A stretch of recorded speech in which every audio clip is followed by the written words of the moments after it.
How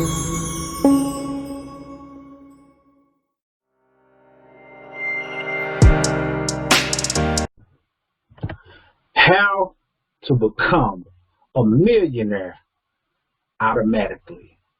Now, this is a book review of The Automatic Millionaire by David Bach. It's a book that was written some time ago, but it's still relevant today in terms of becoming an automatic millionaire. And this is presented to you by the one and only Mr. 0.5 of Mr. and Mrs. Smith. That's Mr. Smith, 0.5 of Mr. and Mrs. Smith. Now, I'm not going to keep my camera on because I want you to tune in. Right now, I want to make sure that you have a pen and pad handy. You will be able to rewind if need be, take screenshots, but a pen and pad is recommended because this is going to give you a good viewpoint of how becoming an automatic millionaire works. Of course, I'm going to include some of my own insight, things that I feel are additionally beneficial, but if you don't know, we have an economic empowerment movement known as the royalty movement. Inside the royalty movement, we teach economic empowerment in terms of debt elimination, investing, and just the terminology behind it, earning additional income, all things that tie and go hand in hand with this automatic millionaire concept. But this just adds fuel to that process. So you'll hear me reference different things that may be aside from the book, but ties directly in if you add it to whatever it is that you want to do in order to become an automatic millionaire. And you may want to consider being a part of our economic empowerment group, or if not ours, a part of some economic empowerment group. Because if you tune into this video, it's a good chance you want to be wealthy. And if you don't know by now, building wealth is a team sport. And if you understand that building wealth is a team sport, then you want to get around other like minds or people who are on a mission similar to yours. That way you stay in the game longer because you're tuned in to people who get it, who understand your mission versus somebody else draining what you may be doing and it throwing you off track. So I'll say that, and then what I'm going to do is go ahead and turn this camera off just for the sake of you being able to focus on the screen. And let me slide this out of my way, and we'll dive straight in. So, how to become an automatic millionaire. Let's do it. All right, listen. There are only 6 ways to wealth. And some of these might make you laugh, but it is what it is. 6 ways to wealth. Number 1, you can win it. Number 2, you can marry it. Number 3, you can inherit it. Number 4, you can sue for it. Number 5, you can budget for it. And number 6, you can pay yourself first. Now, I want you to choose one. I'm going to give you a little time as you're tuning in. Choose one and type it below. Choose your top 2 or 3 that you think best fits your personality type. And I'm going to drink a sip of water. But choose your top 2 or 3 that you think best fits you. Be honest now. Don't hold back, because I know there's plenty of people who are trying multiple things. Some people are doing a combination. I'm gonna spend a little time on this just because it's kind of funny.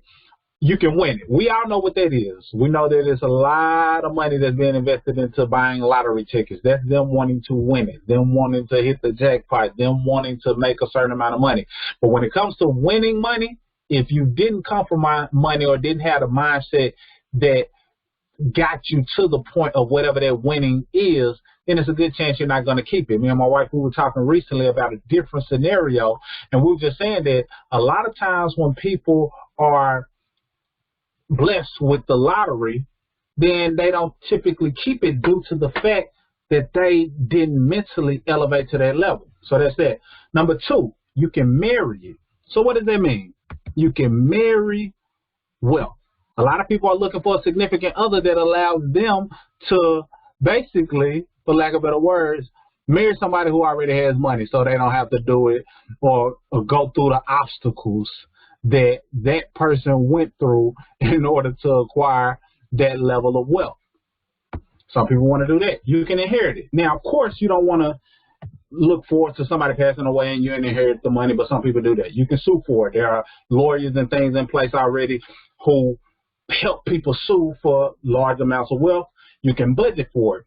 That's one way of looking at it. But the one that we're going to spend the most time talking about is you paying yourself first. We want to talk about you paying yourself first because it's power in you paying yourself first. So let's dive in.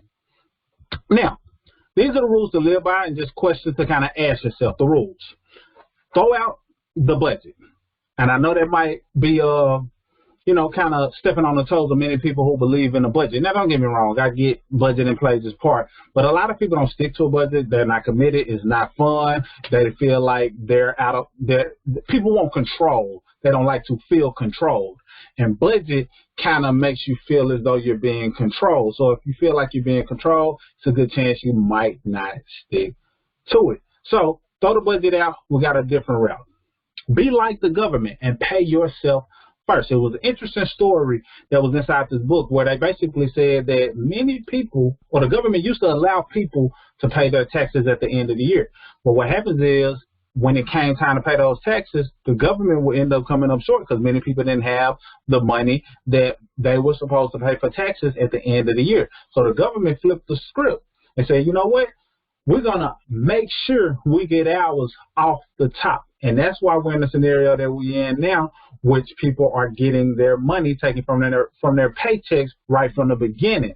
So the government said, you know what, we're going to make sure we pay ourselves first by taking it out of your check if you work a job. So we're saying be like the government and pay yourself first. Now, don't let 90,000 hours lead to $0. This was a kind of mind-blowing concept. They said many people over the course of their career, work 90,000 hours, but a lot of them retire with no wealth. So imagine that.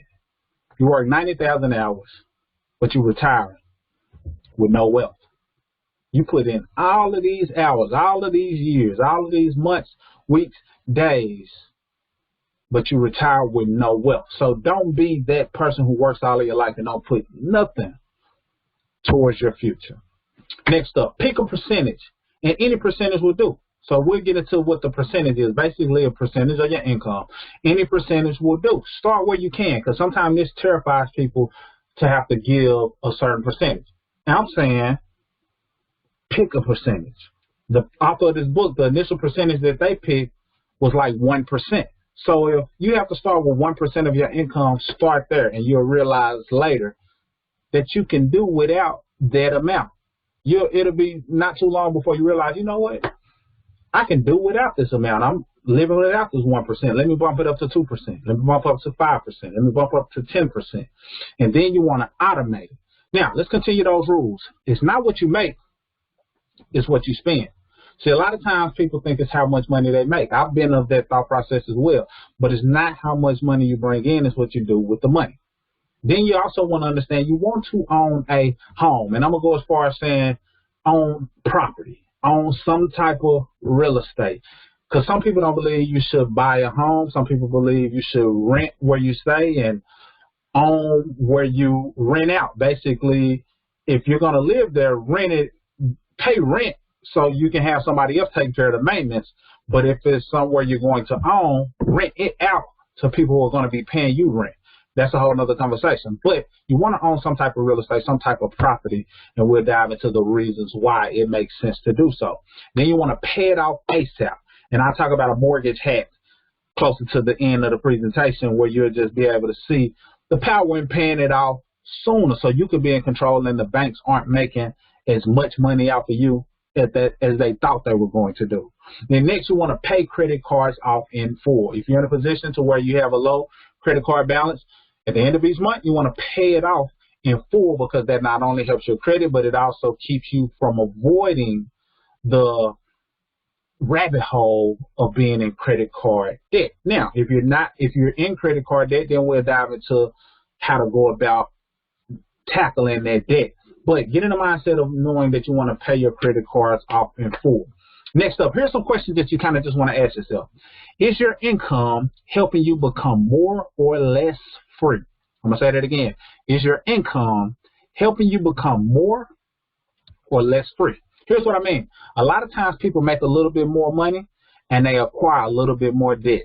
And if you make a little bit more money and you continue to acquire a little bit more debt, you're making yourself less free even though you make more money. And that's a lot of the problems for the people who they say are keeping up with the Joneses. They may make a little bit more money, but now they want a little bit bigger house, a little bit better car, and they're making themselves a little bit less free every time they choose that option. So be mindful of that when it comes to you becoming an automatic millionaire. And what is my latte factor? You got to ask yourself, do you have a latte factor? Is this something that you do pretty much on a regular basis that you didn't realize was costing you hundreds? The example in the story, and I'm sure you probably heard this before, but it's a person who, said that it's impossible for a person to cut back a certain amount of money. Then he got to unpacking their day-to-day journey to work. And before they even made it to work, they always stopped by a particular store and bought a latte and got a muffin or something to go along with it.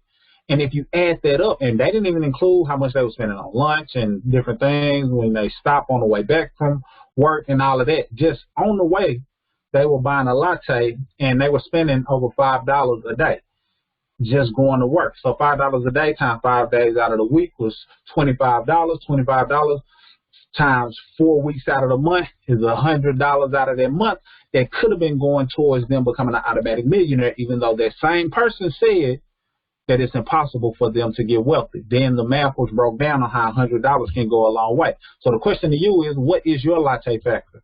It might not be a latte. It might be something totally different.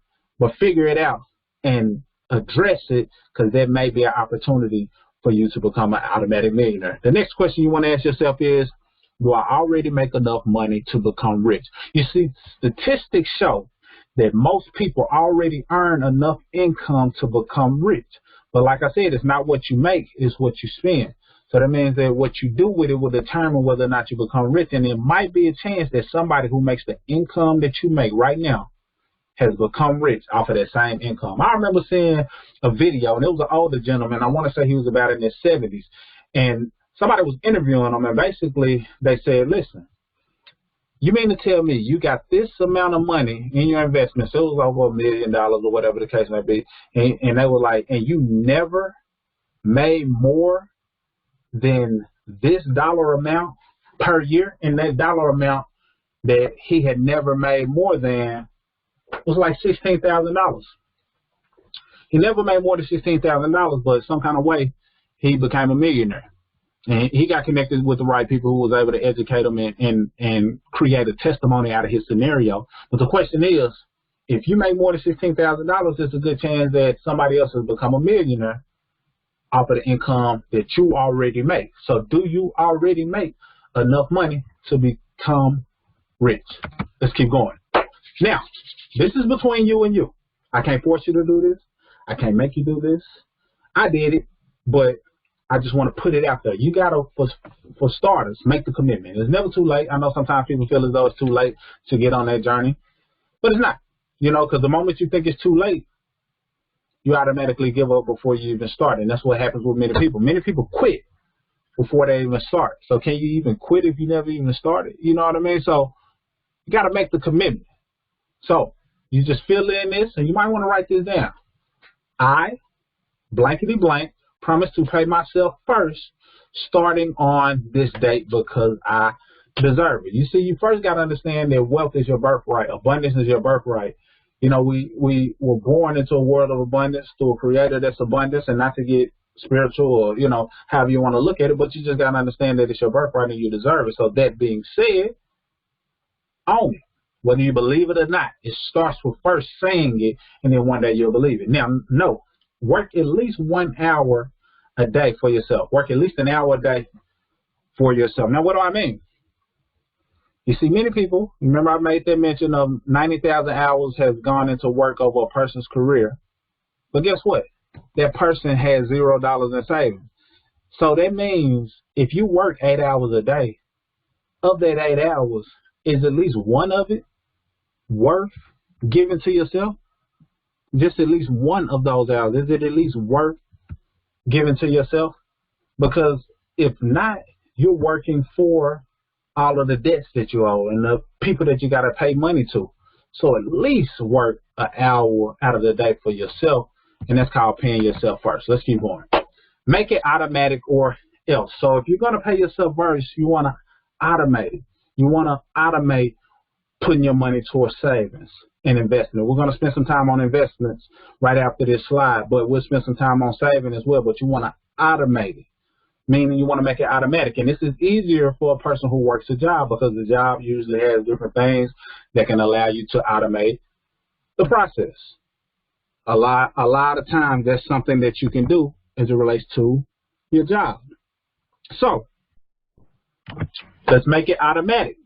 Now, it's a little bit more difficult for a person who is self-employed, because if a person is self-employed, then they might not have the same abilities to automate it, withdraw it directly out of their, their payments and things of that nature. So they do have to use a little bit of discipline. So it just is what it is, but do it as automated as you can, because there's certain things you can do in this day and age to make it happen. But do what you have to do in order to make it automatic, or else.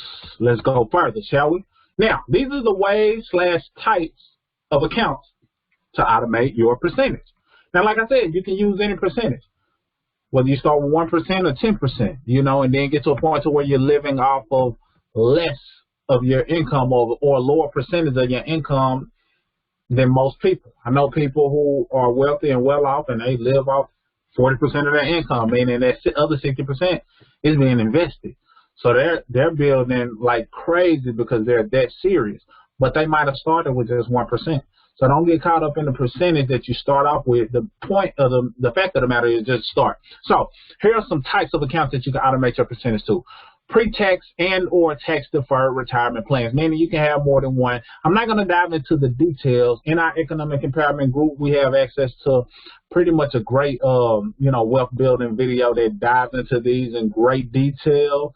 If you haven't watched it, if you are part of the movement, then I highly encourage it. If you're not a part of the movement, consider joining the movement. I just want to give you some things to look into or consider as it relates to automating your percentage. So some pre-tax and or tax-deferred retirement plans. Basically, that means some things you invest in will be tax deductible.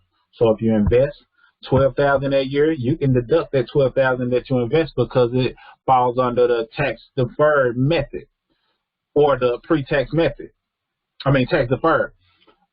Or there's certain things that if you invest in it, since it's already been taxed, when that money grows, if you meet the qualifications based on, whatever that investment vehicle is, you can pull that money out free and clear because that money had been taxed before it went in, so you're not taxed on the growth of that income. And different people have different preferences for different reasons, and I like them both for different reasons. So, that's why I say and or, pre-tax and or tax-deferred retirement plan. So let's list a few. Traditional IRA, which is an individual retirement account. That's what IRA stands for. A Roth IRA, SEP IRA, or a 401k. And then they also have a 401k profit sharing. And there may be some other vehicles, but these are just the basic ones that were covered inside of the book. Now, choosing a single stock when it comes to investing can be dangerous when it comes to your retirement. Diversify or die. The reason being is, if you choose a single stock, that's putting all of your eggs in one basket. I know you heard that before. So if you put all of your money into one investment and you are just betting on that stock, that company, doing so well that you decide that you put all of your money in there up until you retire, that can be dangerous. And that could be deadly to your finances and to your mentality if something was to ever happen. That's why I said diversify or die, meaning that you want your money spread out as much as possible. Here are just some examples. You want asset allocation funds, index funds, mutual funds, ETFs, etc. Something that allows your money to be diversified automatically. That's what we're all about, trying to automate it, but make it to where you have some diversification, meaning that if the stocks or the market is down in one area, you got your money in somewhere else where it's growing.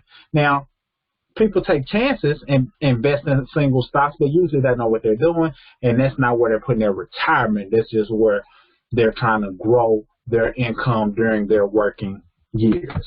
Now, automate for a rainy day, because I know we talked about putting money towards investing and picking that percentage, but you also want to automate for a rainy day. And you might want to figure out a way to divvy up your percentage of paying yourself first, but you want to automate for a rainy day. In our economic empowerment group, we have what's known as the PCP. The PCP has where you want to put money towards an E-fund, an emergency fund, a contingency fund, whatever you choose to call it. Automating for a rainy day. Basically, you decide how much of a cushion you need. And this number is solely based on your current expenses. So based on your lifestyle, everybody has different lifestyles. You want to base it on that. So if 3 months of living expenses is what you want to save towards your rainy day, which is a recommended amount. If your monthly expenses are $2,000 a month, then you want $6,000 in net savings. If your monthly expenses are more or less, then you just do the math. Number 2, treat it like a fire extinguisher. Treat it like a fire extinguisher that's trapped inside of a glass case. I know you've seen those fire extinguishers trapped inside of a glass case, and many times they stay inside of the glass case. So what does that mean?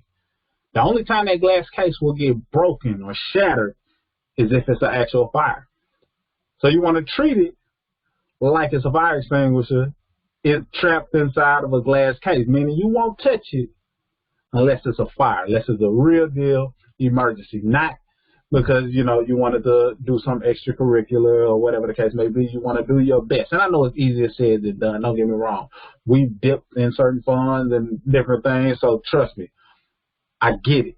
But that's how serious you want to treat it so that you can find alternative ways to tap into your potential of growing your money, making some money, or just realizing, you know what, I don't necessarily even need that thing because it's not an emergency, whatever end up happening, but just think from that mentality. Number 3, put it in the right place. You see, when you put a certain amount of money together in the form of a rainy day savings, you don't necessarily want to just have it in the bank. You don't want to just have it in a checking or a savings account, because if it's not earning interest, then it's like burying it in the backyard, meaning that it's just there, possibly dissolving unless you got it wrapped up right.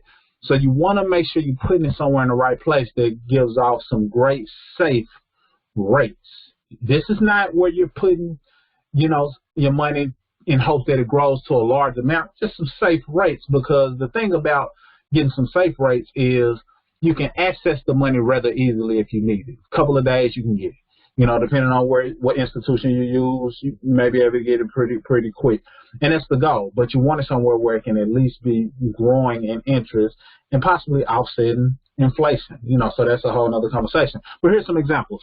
Government bonds. They have I bonds and EE bonds. And, you know, the I bonds is an inflation bond. The EE bonds that was listed inside of the book are Patriot bonds. And I won't go into details on that, but just something for you to look into. And money markets, you know, putting your money somewhere where it's a safe investment, you can get access to it, but it's growing in interest. However, if you're in credit card debt, listen up, because many people are in credit card debt, and, you know, the rules shift a little bit, and here's why. If you're in quite a bit of credit card debt, then build up 1 month of expenses in previously mentioned accounts. Then concentrate on the debt, because it doesn't make sense to be earning 1 to 5% in a money market account while paying 20% in credit card interest. I'll say that again. You want to put together 1 month of expenses, but then concentrate on the debt, because it doesn't make sense to be earning 1 to 5% in a money market account while paying 20% in credit card interest. You see, if your credit card interest is high like that, which many credit cards are, our credit card, and, you know, we, you know, don't really use it like that, but you know what I mean, we've had it up and had it down and things of that nature. But our credit card is 10%, which is low in the realm of credit cards for the most part, outside of the low interest startup rates. We've had ours for years, and it's at 10%, which is pretty low. But many people pay 21%, 17% on credit cards. So if your credit card interest is that high, it doesn't make as much sense for you to be saving and your money growing at 1 to 5%. It's actually an investment for you to go ahead and pay that high interest credit card off. So save 1 month of expenses, which is recommended by this book, and then go ahead and start knocking out that credit card. Now, in our economic empowerment movement, we still recommend people to save up to 3 months of living expenses, just because of the added cushion that's built into it. So if you're a part of the economic empowerment movement, let's get you to 3 months living expenses as quickly as possible. Or $3,000 is the mini emergency fund, basically. Mini emergency $3,000 fund, and then go from there. So $3,000 emergency fund or rainy day fund, then start tackling that credit card debt, because if you have a high interest credit card debt, it's eating into your wealth, and it's impossible for you to get wealthy or become an automatic millionaire if you're overpaying in interest to that degree. Now, you want to pay for the past and the future. This is something that you can do. Pay for the past and the future. So let's say that you chose a percentage when you said you weren't going to commit to yourself to becoming an automatic millionaire because you deserve it. Let's say you chose a 10% saying, you know what, I'm going to pay myself 10%. You can consider splitting that 10% and paying 5% to your past, which is your debts, your credit card debt, and 5% to your future, which is your investment, your retirement accounts as we listed. So that's one thing you could do. And if your percentage was different, split it however it is. If you chose 1%, split 0.5 and 0.5. But do what you have to do to make sure you're putting money towards the future and the past. That's important, because I talked to somebody recently and they were talking about how they were debt free, but they really kind of felt as though they were starting all the way over, because a person who's debt free that doesn't have any assets, you know, kind of feels broke. It's good that they don't have any debt, but no assets is like broke. But if you have some debt and you got some assets, it's a little bit of blood that could be fueling your wealth, because you at least got some assets that's growing simultaneously. So I said that to say this: pay your past and your future, because what you're putting towards assets matter more than you may realize. Bonus. Inside our economic empowerment group, we teach what's known as income shifting. So if you're working a job, one of the ways to expedite paying off your credit card debt or building up your savings is understanding how the W-4 works. If you correct that W-4 withholding, and now you put that extra money towards knocking out that credit card debt, you can pay it off a lot faster.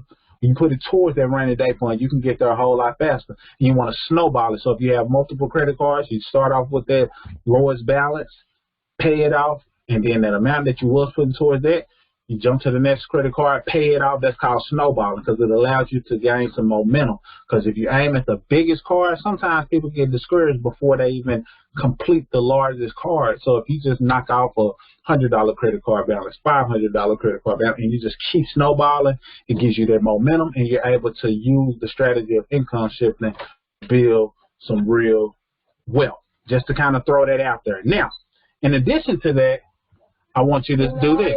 Good night, fellas. Yeah, good night, fellas. Y'all came in mid-presentation, but it's all good. The fella said good night, everybody. I'm coming up there and check on y'all. Close the door. Now, in addition to this, and I'm not giving you a lot, so take notes, screenshot, whatever you have to do. You want to buy a home. Here are 6 reasons why. Number 1, it's a forced savings. So when you're buying a home, you're forcing yourself to save. Here's a quick story. We bought our home, and we bought right. Many people don't buy right, and I knew I was buying right, but I didn't know the end result would end up like this. Here's what I mean. We paid a lot less for the home than what the area would have deemed it being worth, because I contacted the owner of the property directly and avoided some of the other fees that would have came from if the house was on the market and going through the realtor and all of that. So we bought with some equity kind of built into it.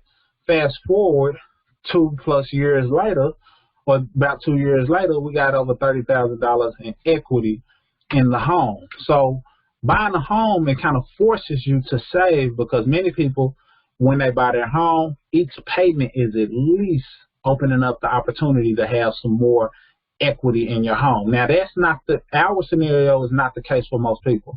Most people wind up having a home that's worth less than what they pay for. They kind of buy similar to how they buy their car. When you pull off the lot, it's worth less than what you just paid for it. And most people buy their homes in that way. However, if you're at least paying month after month, you put yourself in a position to end up investing for home equity, or the property value raises in the area and some other equity comes from that as well. So number 1 is a forced saving. Number 2 is leverage, because you didn't put as much money down as the house is worth itself. So you might have got a house that was $250,000, and you might have put 5% down. or 20% down, depending on if it's your first home or not. Or if you had a VA loan and you was able to put 3.5% down, but you were able to still acquire a home that might have been worth $250,000. So that's leverage. And also, in the same sentence, you tap into OPM, which is other people's money. And how that breaks down is this. You might have 5-to-1 leverage or sometimes 20-to-1 leverage. So the 20-to-1 is kind of what I broke down. Just for simple numbers, if a person pays for a home that's $100,000 and they put down 5%, that's 20-to-1 leverage. But if they put down 20%, that's 5-to-1 leverage. Basically, you put up a certain percentage, but the OPM, which is other people's money, bank's money, they put up the other 95% or the other 80%, depending on your scenario, or it could be even lower. So you're able to tap into using the bank's money. So it kind of goes hand in hand with leverage. Number 4, tax incentives. We won't have to go into deep into that. Number 5, pride of ownership. Many people have pride in ownership. Number 6, real estate has a proven track record as an investment. Now, I will say this. As it relates to buying a home, of course, like I said, you don't have to buy a home for you because not everybody desires to own a home. But having real estate has its perks if you want to acquire it from an asset standpoint. Even if you rent where you live and then you buy some form of real estate that you leverage in the form of asset, as a form of forced savings, as a form of tapping into the tax incentives that come along with it, whatever it means to you, do it. But you want to own some type of real estate, but just because it diversifies your asset column. You don't want to just have stocks and bonds and things of that nature. You want to have a business if at all possible. You want to have some real estate if at all possible. So now you're diversifying your portfolio. So buying a home or buying it as a form of an investment property is beneficial to you becoming an automatic millionaire. No, buy what you can afford. Many people mess up right here. Buy what you can afford.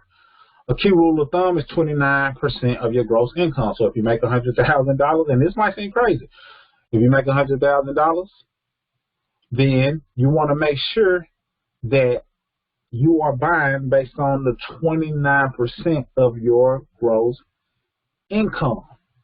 29% of your gross income will determine how much home you can buy.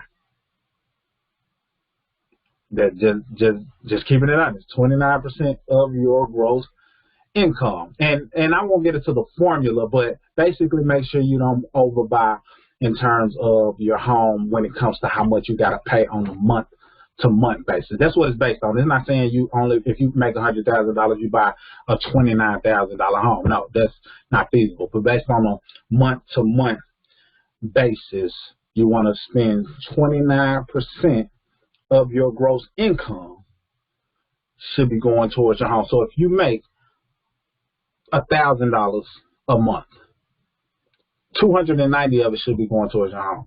If you make $100,000 a year, in a year, 29,000 of it should be going towards your home or less. So that's what I'm talking about. 29% of your gross income should go towards paying for your home. And then, of course, you got other expenses, bills, and things of that nature. But what that does is keep you from being so strapped to the home. Because some people make a lot of income, but they are less free because of the additional income that they make. And they're less free because they're strapped and they are really almost a slave to the home, because the home is taking 60% of their gross income. So don't put yourself in that position. Then you want to pay it off early. And I say bi-weekly, because that's what the book said, but there's a couple other options that we'll get into. But bi-weekly, you want to pay it off early if you plan to maintain control of the property. Some people don't ever plan to pay off their properties because they got a different strategy. But if you're starting this thing off kind of early and you want to maintain control of the property, you pay it off early because it saves you so much in terms of interest. It saves you so much in terms of, different things, and it saves you years. So, saves you thousands, saves you years, and I'll give you some examples on how that works. Now, here's a quick snapshot, and we won't be here too long. We're going to wrap up as it relates to the Automatic Millionaire. So, let me move this thing out of the way. Hopefully you can't see this.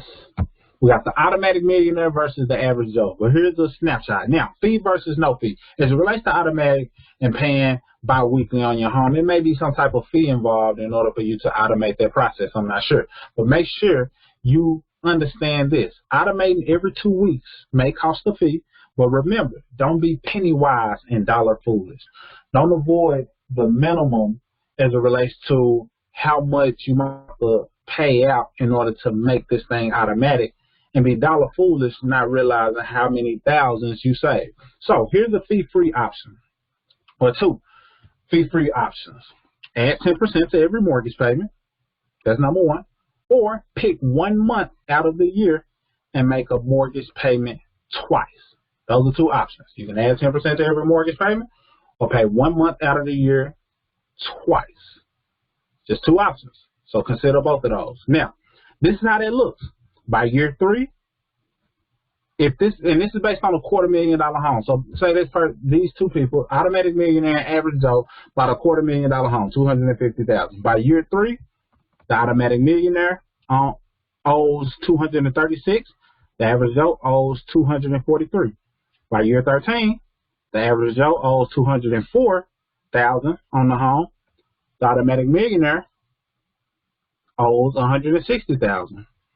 The average Joe, by year 23, the average Joe still owes $117,000. Meanwhile, the automatic millionaire has paid their home off completely. And then by year 30, the average Joe has, finally paid off their mortgage. But the automatic millionaire is rich because during these 7 years, they've been investing and investing and investing. So their money is making more money. Meanwhile, the average Joe was still paying on their home. And that's just a breakdown of how it works. Because if you pay every 2 weeks, what it does is put an extra payment on your home every single year. So it's like you're making 13 payments throughout the year versus just 12. And it allows you to pay your house off on average 7 years earlier. But sometimes you can do it sooner depending on how hungry or aggressive you want to get with the process. But just wanted you to know the power of it. Now, before we wrap up, we got to talk about automatic tithing to a charity of your choice. This is not saying that you have to give specifically to a church. You just want to be giving, just want to be putting that kind of energy out there. And when it comes to wealth building, it's not a lot of wealth books that you can read that's going to tell you not to be giving to some type of charity or tithing to some degree, because there's power in there. See, these are the things you have to understand. Givers attract abundance. Giving is a spiritual principle. So whether you can see it or not, sowing and reaping is real. Giving and receiving is real. So it's a spiritual principle that you cannot avoid, even if you try to. A lot of times people feel as though the more they give, the more they continue to receive. And it's just like they can't cut off the flow. So you want to be giving to whatever degree makes you fit. And it makes you feel like a millionaire in advance. Because if you noticed it, when you give to somebody or you give to a cause that you believe in, you feel good. Even if it was your last. So even if you didn't feel like you had it like that, you just feel good because of the giving. So tap into it. And if you can automate that process, say, you know what, I'm going to give to this charity every so often because I want to keep the flow of abundance coming towards me. You never know what type of things can come your way in the form of additional income, raise at your job, business opportunities, things of that nature that allow you to draw in more income potential and hit your goals a whole lot sooner. Now, let's get into some closing remarks and we'll wrap it up. You cannot become an automatic millionaire with credit card debt. It just is what it is, because the credit card interest rate is usually so high that it's stripping you of your wealth versus your money making the amount of money that you're paying in interest. That's that. Borrow money to make money, not to lose it. You see, when you're buying a home or a property, you're really borrowing to make money. Yeah, you might be living in it, but it's equity and things that come along with it that can make that home turn into an asset. Some people feel as though your home is not an asset. And I get it from the typical standpoint. But in this day and age, if you understand home ownership from a home-based business owner standpoint, your home can possibly be almost like an asset because you're getting so many different tax deductions from operating your business out of your home. You're able to write off so many different things, you know, utilities and phone bills, things that you're paying for out of your household. You're able to write those things off. So you know, it can make your home an asset. But outside of that, if you just buy a home the typical way and you're not thinking about it from that angle, borrowing money to make money is a good strategy as it relates to real estate and buying your home as well. So don't borrow to lose money. That's what credit cards are. That's what, some people do when they just take out a loan that doesn't go towards anything that could potentially be an asset. Borrow money to make money, not to lose money. But above all, pay yourself first. And I know you heard me mention a few times that we're part of an economic empowerment movement, the royalty movement to be exact, where we talk about income shifting and strategies and how you can use a game plan and blueprints to bring this automatic millionaire stuff to life. And if you've not seen the video where I talked about creating or basically understanding where you are by determining your net worth, I highly recommend you go watch that training so you can do the numbers, do the math, and see where you are in terms of your net worth, because it makes this automatic millionaire process flow right into it. And now you know where you are and you know where you need to be heading. So you want to do that first and foremost, but at least get in the flow of automating some things so that way when you do go back and determine your net worth, you're at least in a position to be growing your net worth weekly, bi-weekly, monthly, because you're automating the process. And if you want to be a part of the Economic Empowerment Group, leave a comment or reach out or maybe a link attached to it, depending on where you're seeing this video, if you're not already a part of the group. And if you know about the group and you used to be a part of the group, I highly recommend you get reacquainted so you can really get yourself and understand that you got to take control. It doesn't matter who's in office. It doesn't matter what political party is doing what. You have to take matters into your own hands, take your family into your own hands, and the only way to do that is by paying yourself first. That's all I got. Mr. Smith, 0.5 of Mr. and Mrs. Smith. Let me know your greatest takeaway. If you read the book, what are some takeaways that I might have left off? Mr. Smith, signing out. Salute.